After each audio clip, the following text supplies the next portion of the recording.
In the spring of 1942, the skies over the Pacific became a vast and merciless battleground. For the first time in history, two great powers fought not across oceans, but above them.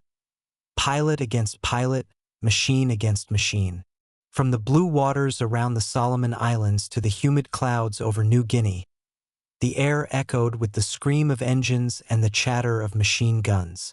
The Japanese Zero fighter, sleek, graceful, and terrifyingly agile, ruled these skies. Its pilots, many of them veterans of the China War, had mastered the art of aerial combat. To the Americans who faced them, the Zero seemed almost supernatural. It could climb faster, turn tighter, and outmaneuver nearly anything the Allies could put in the air. When U.S. pilots of the Navy and Marine Corps first met the Zero, most were flying rugged but sluggish aircraft, F-4F Wildcats and P-40 Warhawks. They were strong, but heavy. In a turning fight, the Zero could cut inside them with ease, firing its deadly 20mm cannons in a graceful, spiraling dance of death. It was like trying to dogfight a ghost, one pilot later said. In those first months, American squadrons suffered devastating losses. Over the Coral Sea, near Midway and around Guadalcanal, entire flights were wiped out within minutes. The men who survived returned shaken, unable to believe what they had seen.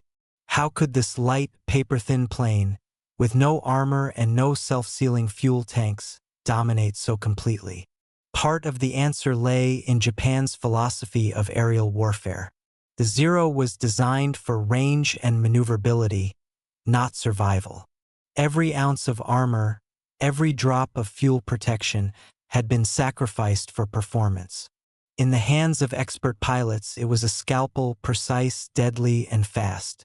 But that also meant it could not take much punishment. One burst from a .50 caliber machine gun could set it ablaze.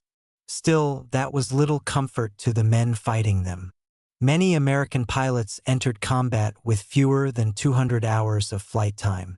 They were brave, yes, but inexperienced, often learning tactics in the middle of life-or-death dogfights. Some never even saw the enemy that shot them down. The Japanese, on the other hand, had trained for years. They attacked from the sun, dove out of the clouds, and used their superior climb rate to dictate every engagement.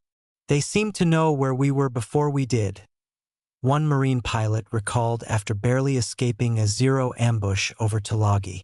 Every encounter left hard lessons written in smoke and fire. Slowly, painfully, those lessons began to change how American pilots fought. They learned not to turn with a Zero. They learned to dive instead, to use their heavier planes and gravity itself as weapons. But in early 1942, that wisdom had not yet spread. In those early days, battles often turned into desperate, chaotic dances. A Wildcat pilot might throttle forward, trying to escape a Zero's guns, only to realize he'd given the Japanese pilot the perfect angle to strike. Tracers flashed past the canopy, the engine screamed, and every decision meant life or death.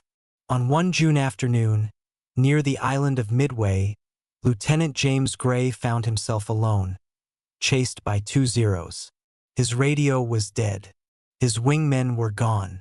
He dove hard toward the sea, skimming the waves so low that his propeller tips threw up trails of mist. The Zeros followed, and then one made a mistake. The Japanese pilot pulled up too sharply, stalling for a heartbeat. Gray seized the moment, yanked his stick, and let loose a burst from his 6.50s. The Zero vanished in a fireball that splashed into the ocean. Moments like that, brief flashes of survival, became the foundation of new tactics. But they came at a heavy cost. By the end of 1942, the Pacific skies had claimed hundreds of young lives on both sides. For the Americans, the realization was dawning. Brute strength and courage were not enough. To survive the Zero, they would need something else, cunning. And soon, from that desperation, a new kind of pilot would emerge, one who could outthink the enemy instead of just outfly him. The story of those deadly dogfights was not just about machines or tactics. It was about the men behind the controls, sweating, bleeding, and learning in real time how to turn defeat into survival. And it was only the beginning. When the Mitsubishi A6M Zero first appeared in 1940, the world had never seen anything quite like it. Sleek, almost fragile in appearance, it was the embodiment of Japan's air power. A fighter that combined beauty, simplicity, and deadly precision. To the untrained eye, it looked delicate. To those who faced it, it was a nightmare. The Zero's true advantage was not in its speed or firepower alone, but in the philosophy that shaped it. Japanese engineers, led by Jiro Horikoshi, believed that the perfect fighter was one that could dominate the sky through agility and range. To achieve that, they stripped away everything that added weight. Armor, heavy radios, even bulletproof glass. The result was a machine so light it could turn inside almost any opponent. Could climb to 20,000 feet in minutes and twist through the air like a leaf in the wind. In combat, a skilled pilot could use the Zero's extreme maneuverability to dance around slower, heavier aircraft. Against the American F-4F Wildcat or the British Hurricane, it could outturn, outclimb, and often outthink its enemies. But that agility came at a price, one that was invisible until the bullets started flying. The Zero's fuel tanks weren't self-sealing. Its body was thin aluminum. A single incendiary round could turn it into a fireball. Yet for Japanese pilots, that risk was part of the warrior code Bushido. Protection was a luxury. Victory was an honor. When the Pacific War began, the Zero quickly proved its dominance. Over the Philippines, Malaya, and the Dutch East Indies, it crushed Allied air forces that were completely unprepared. American and British pilots described it as impossible to shake once it locked onto a target. At the Battle of the Coral Sea, Zero squadrons escorted Japanese bombers with such precision that entire waves of U.S. fighters were destroyed before they could get close. One of the most striking examples came on December 8, 1941, the day after Pearl Harbor, when Japanese Zeros attacked Clark Field in the Philippines. The American P-40s scrambled to intercept, but the Zeros simply danced around them. In less than an hour, the airfield was a smoking ruin. Out of nearly 30 American fighters, fewer than 5 made it back. To Allied observers, it seemed impossible that such a lightweight aircraft could fly so far and fight so effectively. What they didn't realize was that the Zero had an astonishing operational range. Over 1,600 miles. It could escort bombers deep into enemy territory, something no Allied fighter could do at the time. That single advantage allowed Japan to project power across the entire Pacific. In the early months of 1942, this long reach and unmatched maneuverability gave Japan the edge. Zeros could appear seemingly out of nowhere, over New Guinea one day, over the Solomons the next. Allied pilots called them angels of death. They could turn tighter than any American aircraft, and in a close fight, that was all that mattered. But inside that brilliance lay the seeds of vulnerability. The very features that made the Zero so nimble, its light frame and massive fuel load, meant that it couldn't absorb damage. American intelligence officers would later be shocked to discover that the plane had no armor around the pilot, no protection for its fuel tanks, and that its wings could tear apart at high dive speeds. That discovery didn't come easily. For nearly a year, the Zero remained a mystery. Then, in June 1942, a stroke of luck changed everything. A Japanese A6M crash-landed on Akuten Island in Alaska's Aleutian Chain. The pilot died on impact, but the aircraft was mostly intact. The Americans recovered it, repaired it, and began exhaustive test flights. For the first time, they could study the Zero up close, its construction, its weaknesses, its soul. Test pilots quickly realized that while the Zero was nearly unbeatable in a slow-speed turning fight, it lost control above 300 knots. In a dive, its ailerons froze, and its thin wings began to flutter. Couldn't match the heavier American planes in a vertical engagement. That revelation would soon shape every new tactic in the Pacific theater. But back in 1942, the men who fought the Zero didn't have the luxury of that knowledge. All they knew was that the enemy fighter could appear from the sun, drift across the sky with ghostly grace, and vanish just as quickly. Many pilots went to their deaths never understanding what they were truly up against. The A6M Zero's hidden advantage, its lightness, its range, its almost spiritual connection between man and machine, gave Japan its early supremacy. But it was also a fragile supremacy built on the edge of risk. For a time, that risk paid off spectacularly. The Zero ruled the Pacific sky like a silent predator. Yet even predators can be studied, understood, and defeated. And soon the Americans would learn how. By mid-1942, the Pacific sky had become a cruel classroom, and American pilots were its unwilling students. The Japanese Zero dominated nearly every engagement, and the U.S. Navy and Marine Corps were forced to learn through bitter trial and deadly error. Each mission taught lessons written not in textbooks, but in smoke, fire, and loss. When the first U.S. carrier groups moved into action, the Lexington, Yorktown, and Enterprise, their pilots were confident but untested. Many had trained on outdated doctrines from the 1930s, built for slow biplane duels, not for the lightning-fast three-dimensional combat of the new war. Against Japan's veterans, some with years of combat over China, they were lambs thrown into a storm. At the Battle of the Coral Sea in May 1942, that storm broke. American Wildcat pilots tried to meet the Japanese head-on, climbing to intercept bombers escorted by Zeros. But once the swirling dogfights began, the truth became clear. Their tactics didn't work. The Zero's tight turning radius and climb rate let it stay glued to their tails. Pilots who tried to turn away simply spun into the ocean. One pilot, Lieutenant Edward "Butch" O'Hare, barely escaped his first encounter. His wingman was shot down within seconds.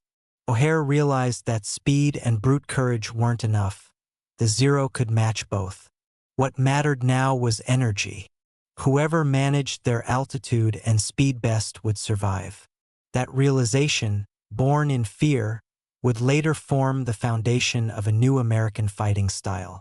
But those lessons came slowly and at a cost. Over Guadalcanal, U.S. Marines fought almost daily in the thin, humid air. The Zeros would sweep in, strike, and vanish. Pilots returning from missions often landed with bullet holes in their wings and oil leaking from their engines, or didn't return at all. Radio chatter captured the frustration. "He turned inside me. I can't shake him. I'm diving, he's still with me." Again and again, Wildcat pilots found themselves outmaneuvered. They began to understand what their instructors never taught, that fighting a Zero on its own terms was suicide. In September 1942, Commander John S. Jimmy Thatch, a thoughtful tactician from Arkansas, introduced a new idea, a way to fight smarter, not harder. He called it the Thatch Weave. Two planes would fly side by side. When attacked, they'd turn toward each other, forcing the enemy to overshoot and cross into the firing line of the wingman. It was teamwork turned into geometry, and it worked. The first real test came over Guadalcanal. Thatch's division was jumped by a formation of Zeros. Instead of breaking apart, the American pilots weaved together like threads in a fabric. The Zeros, locked into their usual chase pattern, overshot and paid dearly for it. Two went down in flames before they realized what was happening. For the first time, American pilots had a move that could outsmart the Zero's agility. Still, progress was uneven. Many squadrons were scattered across remote airstrips with little communication. Some units never heard about the new tactics until months later. Others had to rediscover them through bloody experience. The psychological toll was immense. Rookie pilots, some barely 20 years old, faced opponents who seemed unbeatable. Each takeoff could be their last. They watched mentors vanish in clouds of black smoke, knowing there was no margin for error. Yet, slowly, through desperation and innovation, they began to adapt. Maintenance crews modified planes in the field, stripping weight, reinforcing armor, and experimenting with propeller pitch. Pilots started using boom and zoom tactics, diving from above, striking fast, and climbing back to safety. They refused to turn with the Zero. Instead, they used altitude and surprise, the very tools the Japanese once used against them. By late 1942, the American learning curve began to bend upward. A handful of experienced aces, men like Joe Foss, Marion Carl, and Butch O'Hare, turned survival into science. They studied every encounter, memorized every weakness. They learned that the Zero couldn't dive as fast or recover as quickly. They learned to use the sun, the clouds, and teamwork as weapons. Each victory, though small, carried enormous symbolic weight. For every Zero that fell burning into the sea, American morale climbed a little higher. The legend of the invincible Japanese fighter began to crack. But the transformation wasn't just about tactics or machines. It was about mindset. American pilots stopped thinking like prey and started thinking like hunters. They began to see the Zero not as a phantom, but as a puzzle, one that could be solved through courage, intellect, and persistence. By the end of 1942, the skies over Guadalcanal were no longer one-sided. The price had been terrible, but the Americans had finally learned how to fight the Zero on their own terms. The painful lessons of that year, earned through loss and blood, laid the foundation for everything that came next. New planes, new doctrines, and a new confidence. The United States had taken its first step toward air superiority in the Pacific. And for the Japanese, the age of effortless dominance was over. By 1943, American pilots had begun to understand the Zero, its strengths, its limits, and most importantly, its habits. But in those chaotic dogfights over the Pacific, even knowledge wasn't always enough. The Japanese A6M Zero still held the advantage in a turning fight, and many encounters ended with American planes trailing smoke into the sea. Then came a tactic so simple, so counterintuitive, that it changed the rhythm of aerial combat forever. It began not in a classroom or a strategy meeting, but in the heat of desperation, a pilot's instinctive gamble to survive.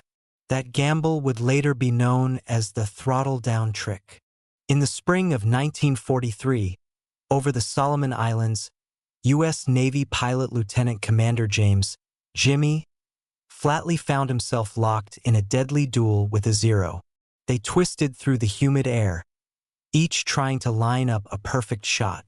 The Japanese pilot, confident as ever, stayed glued to Flatley's tail. Every time Flatley pulled up, the Zero followed. Every dive, every roll, matched perfectly. Then, on impulse, Flatley did something no one expected. He cut his throttle. His Wildcat shuddered, slowing suddenly in midair. The Zero behind him, light and fast, shot forward, overshooting in an instant. The hunter became the prey. Flatley squeezed his trigger, and a burst of .50 caliber fire ripped through the Zero's engine. The Japanese plane exploded into flames and spiraled into the sea. Flatley's maneuver wasn't written in any training manual. It was pure improvisation, a split-second reaction born from instinct and experience. But it revealed something critical. The Zero's greatest weapon, its agility, could also be turned against it. The tactic spread quietly at first, whispered among squadrons across the Pacific. Pilots began experimenting, cutting power mid-turn, forcing overshoots, or even stalling briefly to flip behind the enemy. It was a terrifying risk. One wrong move could send a plane into an uncontrollable spin. But for those who mastered it, the reward was survival. To understand why it worked, you have to look at how the Zero was built. Its lightweight frame meant it had almost no momentum when it lost speed. When an American fighter suddenly throttled down, the Zero, still pushing forward, couldn't react in time. Its high lift and delicate controls made recovery from overshoot nearly impossible at close range. The American planes, though heavier, had inertia on their side. When they slowed, they could still maintain stability. And when the Zero flashed ahead, the U.S. pilots finally had the perfect firing angle. It wasn't long before the tactic became part of a new doctrine, the art of energy management. Pilots learned not to fight the Zero's strengths, but to exploit its weaknesses. They realized that controlling energy, speed, and altitude mattered more than just maneuvering skill. Captain Joe Foss, one of the top Marine aces, recalled teaching new pilots this principle. Let him think he's got you. Ease off the throttle. Let him pass. Then nail him when he shows you his belly. It sounded reckless, even suicidal, but it worked. The trick began saving lives and changing the course of engagements. By late 1943, this slow-down tactic became standard practice in certain situations. It wasn't always about cutting the throttle completely. Sometimes just reducing power at the right instant was enough to make a Zero overshoot. Combined with the thatch weave and diving escapes, it formed a powerful counterplay that finally put the Americans on even footing. Pilots also began using flaps to their advantage, partially deploying them during combat to tighten their own turns at slower speeds.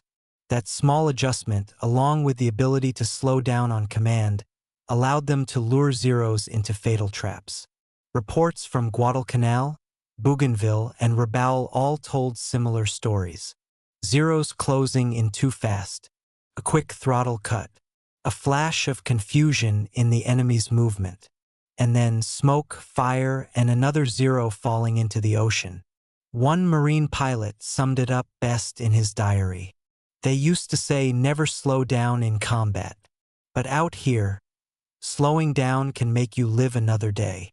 By early 1944, as new aircraft like the F-6F Hellcat and F-4U Corsair entered the fight, the throttle-down trick was more than just a pilot's gamble. It was a symbol of evolution. The Americans had learned not only how to fight the Zero, but how to manipulate its pilots' instincts. What began as a desperate act of survival had become a weapon of strategy. And in the unforgiving skies of the Pacific, that made all the difference. The throttle-down trick didn't just win duels. It marked a turning point in the psychology of air combat. The Americans had learned to think differently, to adapt faster, and to use their machines in ways no manual ever taught. From that moment on, the Zero's days of dominance were numbered.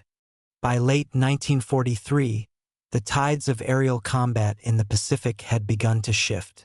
The once invincible A6M Zero was no longer an unstoppable predator. Its weaknesses were being exposed not by superior machines, but by superior understanding. American pilots had learned the Zero's rhythm, its reactions, and the fatal flaw that made it overshoot again and again. On paper, the Zero was still a masterpiece of engineering. It could climb faster, turn tighter, and seemed to defy gravity itself.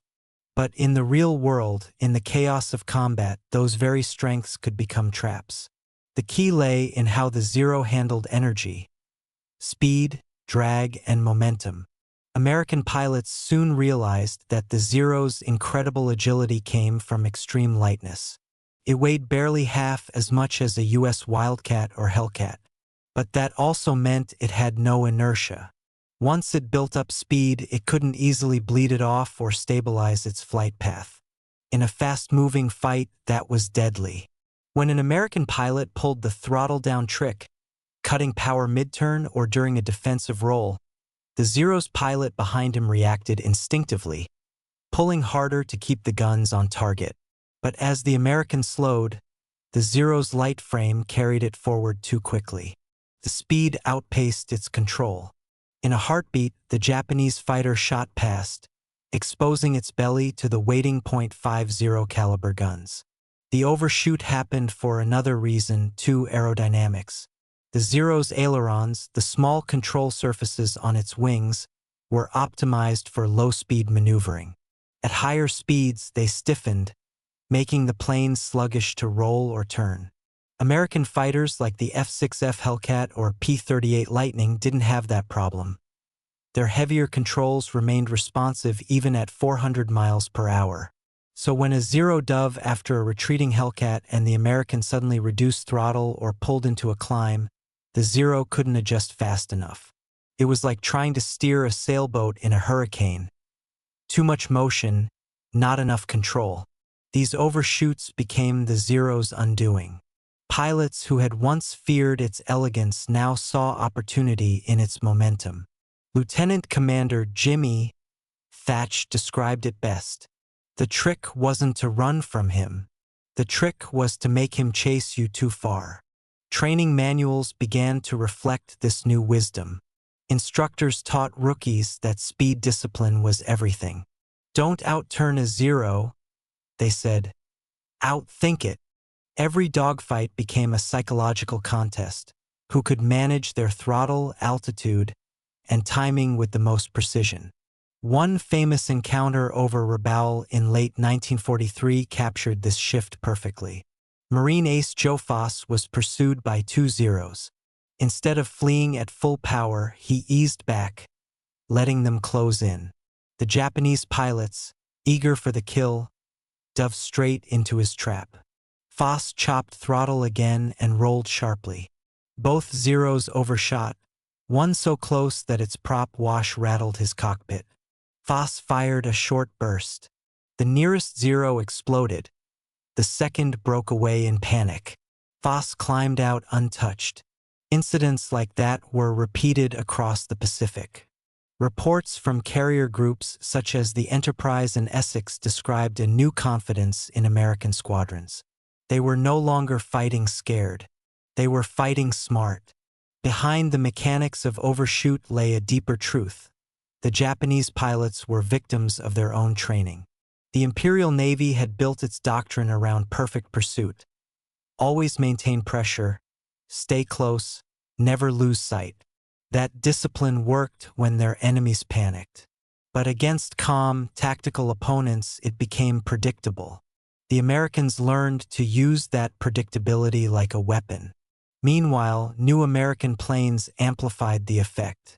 The F-6F Hellcat and F-4U Corsair were heavier, faster, and more powerful. They could dive away, then climb back with ease. If a Zero followed, its engine strained, its thin wings flexed, and its controls stiffened. In that moment, the overshoot was inevitable. Radar and better coordination also played a role. American pilots no longer fought alone, they fought as teams. When one plane baited a Zero into overshooting, another was already waiting to pounce. Every failed attack turned into a trap. By early 1944, Zero pilots began to realize they were fighting ghosts, opponents who seemed to vanish, slow down, or appear suddenly behind them. The once graceful Japanese fighter, designed for dominance, now found itself outmaneuvered by the very tactics it once inspired. What began as a desperate improvisation, cutting power, forcing a mistake, had evolved into a doctrine. American squadrons drilled it endlessly. Slow him down, make him pass, take the shot. The overshoot phenomenon wasn't just physics, it was psychology. It proved that experience and adaptation could defeat even the most elegant machine. The Zero hadn't changed. The pilots had. In the end, the mighty A6M's downfall wasn't a new weapon or a superior design. It was human ingenuity, the realization that in air combat, sometimes the smartest move isn't to go faster, but to slow down. By 1942, American pilots had finally begun to understand the nature of their enemy and the kind of aircraft they needed to fight back. The lessons learned in blood over the Coral Sea, Midway, and Guadalcanal were being forged into new designs, new tactics, and a new mindset. The age of panic was over. The age of precision had begun. At first, the Americans had little choice but to fly what they had. The Curtiss P-40 Warhawk was rugged and powerful, but it was no match for the nimble A6M Zero in a turning fight. Yet pilots like Claire Chennault's Flying Tigers in China discovered something crucial. The P-40 could dive faster than anything the Japanese had. Its weight, once seen as a weakness, became a strength. In a high-speed dive, the Warhawk's dense frame gave it stability and speed the Zero could never follow. Chennault trained his men not to turn with the enemy, but to boom and zoom. They attacked from above, fired in short bursts, and dove away before the Zero could react. "Never get into a turning fight," he warned. "Use your speed. Use your gravity." It was a brutal, effective doctrine. The Flying Tigers achieved kill ratios that astonished even their own command. Meanwhile, in the Pacific, Navy pilots faced their own trials. The F-4F Wildcat, though slower and heavier than the Zero, had a secret advantage: armor and resilience. Japanese bullets might tear holes through fabric-covered wings, but Wildcats could take damage and keep flying. Many pilots returned to their carriers with wings shredded, fuselages burning, and oil leaking, but alive. It was in the Wildcat that Lieutenant Commander Jimmy Thatch developed his now famous Thatch Weave. Two planes flew parallel, weaving toward and away from each other in a tight pattern. When a Zero latched onto one of them, the other pilot turned inward, crossing behind his wingman and lining up a shot on the attacker. It was teamwork in the air, a tactical ballet that turned the Zero's speed and predictability against it. By late 1942, the balance was shifting. American pilots were learning not just how to fight, but how to think like their enemy. They studied captured Zeros, analyzed their structure, and practiced maneuvers that exploited every weakness. They no longer saw the Japanese fighters as mystical machines, just airplanes, bound by physics and limitations like any other. Then came the next generation, the F-6F Hellcat. Built by Grumman in record time, it was the result of every lesson learned since Pearl Harbor. The Hellcat was faster, tougher, and could climb nearly as well as a Zero. But most importantly, it could dive and recover without tearing itself apart.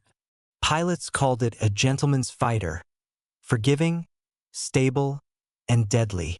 In its first combat missions in 1943, the Hellcat stunned everyone. Over the Solomon Islands, U.S. Navy pilots reported kill ratios as high as 13-1 against the Japanese. The unstoppable Zero was finally being stopped. Behind the victories were the men who flew them. Pilots like David McCampbell, who became America's top Navy ace, and Butch O'Hare, who risked his life defending his carrier from incoming bombers. Their courage was matched by innovation. They learned to control the fight, deciding when to engage, when to climb, and when to throttle down. The old days of reckless pursuit were gone. Now, air combat was a science. The Wildcat and the Hellcat were not just machines. They were symbols of evolution. Every rivet, every armored plate, every engine roar told the story of adaptation. America had gone from reaction to domination. Even the Japanese recognized the shift. Reports from Zero squadrons in 1944 spoke of American planes with impossible speed and pilots who no longer feared death. The once superior Japanese fighter was now outclassed in almost every category: range, firepower, durability, and climb rate. The combination of new aircraft and smarter tactics changed the Pacific War's entire rhythm. The skies over Rabaul, the Marianas, and the Philippines were no longer the hunting ground of the Zero. They were now ruled by U.S. Navy fighters, powerful, disciplined, and coordinated through radar and carrier control. Every new battle proved the same truth. It wasn't just about the machine, it was about how you flew it. By the time the Hellcat reached its peak in 1944, the Japanese air fleet was suffering catastrophic losses. Pilots with only weeks of training were being sent against seasoned American veterans. Many never returned. The once proud A6M Zero, which had terrified the Pacific, now seemed fragile, a ghost of its former glory. As American pilots returned to their carriers, oil-stained and exhausted, they looked back on how far they had come. From the desperate days of Wake Island and Midway to the sweeping victories at the Philippine Sea, one thing had become clear. The Zero hadn't lost its edge. The Americans had simply sharpened theirs. The throttle-down trick, the thatch weave, the dive and climb, all were pieces of a larger evolution. The hunters had become the hunted. The tides had turned, and with them the very balance of the Pacific skies. The Pacific skies were not just a battlefield of machines and tactics. They were a stage for courage, desperation, and moments that defined an entire generation of pilots. Behind every maneuver and every throttle adjustment was a heartbeat, a trembling hand, and a will to survive. These are their stories, the real combat encounters that shaped the air war over the Pacific. It was June 1942, over the island of Midway, when Ensign George Gay of Torpedo Squadron 8 launched his slow, outdated TBD Devastator into a storm of Zeros. His squadron never stood a chance. One by one, his comrades were shot down, their planes exploding into the ocean. Gay's aircraft was riddled with bullets, his gunner killed instantly. Yet, despite the flames licking his cockpit, Gay pressed on, aiming his torpedo at a Japanese carrier before crashing into the sea. Floating for hours among wreckage and oil, he watched as U.S. dive bombers struck back, sinking 3 carriers. Gay would become the lone survivor of his squadron, the man who saw victory from the water. His courage embodied the spirit of those early, desperate months when the odds seemed impossible. Then there was Lieutenant Commander Butch O'Hare, flying an F-4F Wildcat in February 1942. Alone on patrol, he spotted 9 Japanese bombers heading straight for his carrier, the USS Lexington. He had only minutes and just enough ammunition for a handful of bursts. Diving into the formation, O'Hare fired with surgical precision, tearing through plane after plane. By the time his guns fell silent, 5 enemy bombers had been destroyed. The attack was broken. O'Hare returned to his ship with fuel nearly gone. A hero. He would later become the U.S. Navy's first flying ace and the first to receive the Medal of Honor. But not all stories were of triumph. Many were tales of loss, endurance, and brotherhood. Over Guadalcanal in late 1942, Marine pilot John L. Smith led his F-4F squadron against a wave of Zeros. The fight spiraled into chaos, tracer rounds flashing through the humid air, engines screaming. Smith was hit twice but kept flying, protecting his wingmen as they climbed away. His plane finally caught fire, forcing him to ditch near the jungle coast. Locals and Marines rescued him days later. When he returned to duty, burned and bandaged, his first words were, "Where's my plane?" By 1943, the balance of power had shifted. Hellcat pilots now dominated the skies. During the Battle of the Philippine Sea, known as the Great Marianas Turkey Shoot, American fighters downed more than 300 Japanese aircraft in a single day. But within those overwhelming numbers were countless moments of individual bravery. One came from Ensign Alexander Vrashu, who on June 19, 1944, shot down 6 Japanese dive bombers in just 8 minutes. He chased the last one so close that oil from its ruptured engine splattered across his windshield. Returning to his carrier, he smiled and said, "All 6 accounted for." His cool confidence was born not of arrogance, but of training, teamwork, and hard-earned skill. Yet even as victory neared, the air war remained brutally personal. In late 1944, during raids over the Philippines, Lieutenant David McCampbell, America's top Navy ace, took off with one wingman to face an incoming wave of 60 enemy aircraft. Undeterred, McCampbell climbed alone into the sun and began picking them off one by one. His Hellcat shuddered under the recoil of its guns, its ammo nearly gone. But by the end of the battle, 9 enemy planes had fallen. When asked how he managed it, McCampbell simply said, "They kept coming. I just kept shooting." Not every story ended with glory. Many pilots vanished without a trace, their planes swallowed by the sea, their names etched only in squadron logs. But each loss carried lessons. Every engagement, every dogfight refined the tactics that would eventually secure victory. These stories weren't just about heroics. They were about transformation. The frightened young men who first faced the Zero in 1941 had become masters of the sky by 1944.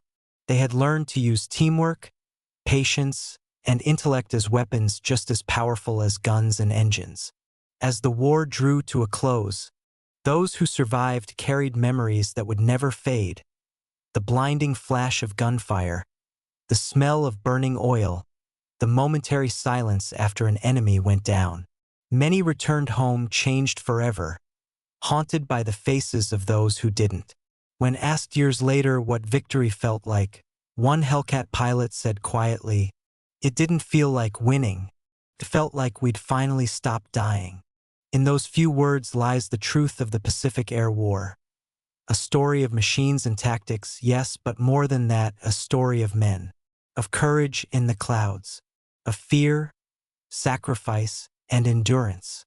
And of how, in the endless blue above the Pacific, ordinary men became legends.